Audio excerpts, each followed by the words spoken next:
Welcome back to MVM. I'm here today to bring you a Kickstarter preview. This time it is for King of Indecision from Analog Game Studios. As the name of the game would imply, we are a group of nobles trying to please the king who keeps changing his mind about what he wants. At random times throughout the game, the demands of the king are going to change, and you're going to have to scramble to keep up with those changing demands. You'll see here set up in front of me a 4-player game. Now I do want to say, of course, this is a Kickstarter prototype, so nothing you see here is final, not the cards, not the tokens or anything. And I have also set up a game already in progress so you can get a better idea of what it's going to look like as you're playing it. But you're going to start with a group of tiles in the center of the playing board. And you'll notice that each of these tiles has 2 different possible resources on them, a possible wheat or a possible market space. And these resources are going to come into play on those particular tiles.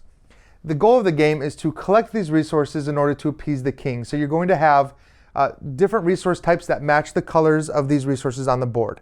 In addition, each player is going to start with a certain number of workers, and you're going to build the demand deck. You're going to have a deck of cards that comes with the game, and you're going to kind of split this into piles. You're going to shuffle those piles. You're going to place demand cards into those piles, and then just build the deck by setting one pile on top of each other. And that kind of dictates how the demand is going to come out. But since you shuffle each pile, you don't know exactly when you're going to see that next demand card. In addition, you're going to have a stack of tiles set out to add to the board, and you're going to have the current demand token. Each player is going to get 2 cards. They're going to get their player aid, which shows all the actions in the game, and they're going to get their demand card. And this demand card is going to hold the resources that you would offer to the king. And that's all you need to do to set up the game.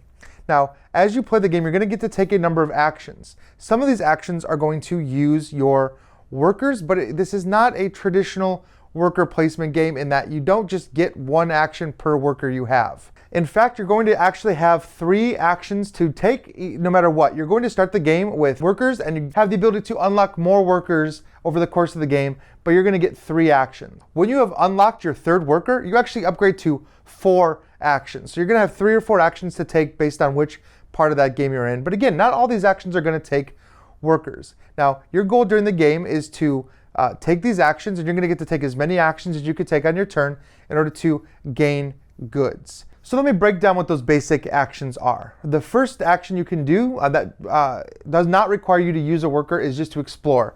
You can look at any empty space next to one of your workers. You can take a tile, flip it, and add it to that space. Now when you do this, you're going to instantly seed this with 1 token of the appropriate resource. So that is just explore. I could do that explore action again and explore here for a second action.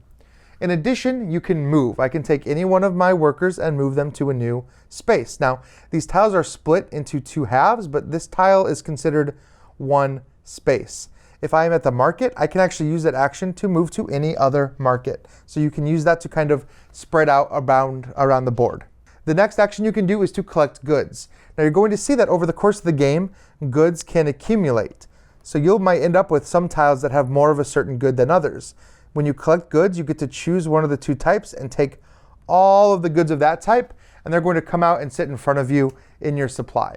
So towards the end of the game, some of these tiles that haven't been explored yet are going to have a ton of resources on them for you to grab. So you're always going to be wanting to kind of hitting up those places once they get juicy enough to take those resources. If you are on that market tile, in addition to being able to move anywhere, you can also trade with the market. You can take any 2 resources of the same type and trade them for another resource. Now you can do that as many times as you want. And you're going to notice there's a type of resource on the board that I haven't really talked about a lot, and that is wheat. Wheat does not serve an actual function to meet the demand, but when you get wheat, it comes in 3s instead of 1s. So when you collect wheat, you're getting a lot of wheat that you can then take to that market and make these trades. So there's kind of a couple different ways to make sure that you're having the resources you need to meet the king's demand. Now, if you haven't gotten all your workers, you can actually use your entire turn, all of your actions, to upgrade to the next worker. You have to pay resources in order to do that, and it's going to show you on your card how much you have to pay to get your 3rd and then your 4th worker. But when you do that, again, you're actually going to get more actions the next turn as well. So you're effectively spending those resources, but you're going to start the next turn with more. Now, the last action you can take is kind of the meat of how you score points in the game, and that is to make an offering to the king. Everyone has this demand card sitting out in front of them, and it takes an action, but you can take as many resources as you want, and you can place them on your demand card. Now, as you play the game, there's always going to be a demand card available.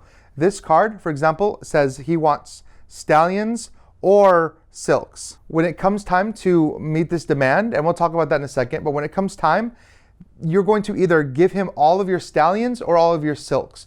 Now, whoever has the most of those is going to score points. So it's important to realize that you have to take an action to move all those resources onto your card, because the king doesn't care what is in your personal supply. He only cares as to what's on your offering card. So each person is going to take that action until it gets to the end. Everyone's taking their action.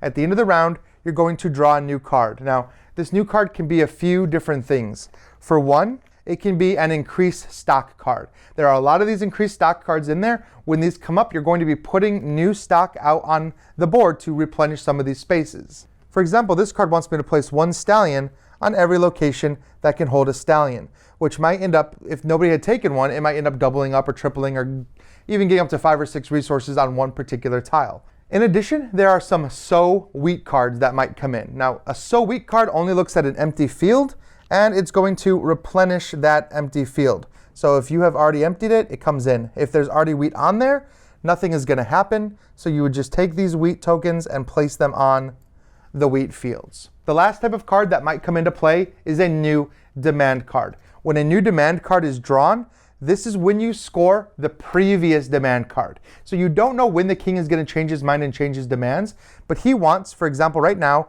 stallions or silks up until the point when he decides he wants peacocks. So it's going to change instantly. When that happens, you're going to look at the old demand card and you're going to decide if you want to give him your stallions or your silks. Whoever gives the most is going to score points based on which round you're in. For example, if we're in round 3, the person that gives the most gets 6, then 4, then 2. Regardless, all of your resources of that type are gone, but everything else stays on your card. So if you have 5 stallions and 4 silks, you give up your 5 stallions, you get to keep your 4 silks. Now, you have the benefit of seeing what the next demand card is going to be. Once you're done scoring that, that card is now replaced. Now the king wants peacocks, and you're going to start wanting to collect peacocks. But it's possible that next demand card might come up next turn, in which case now this is replaced. Again, everyone is going to score their peacocks. Maybe you were lucky and you had some that you'd been collecting. So there are reasons to kind of collect things that the king doesn't want right then because he might want them later. Whenever you score points, you simply take your figure and move it up on the scoring track, and you could possibly even loop around. There's no maximum here to the number of points you can have, and the game is going to continue on in this fashion with each player taking all of their actions, and then at the end of every round you're flipping over the card. Eventually, hidden in the very bottom of the deck, you're going to see a end of the game card. When this card is flipped, that signifies that that was the last round.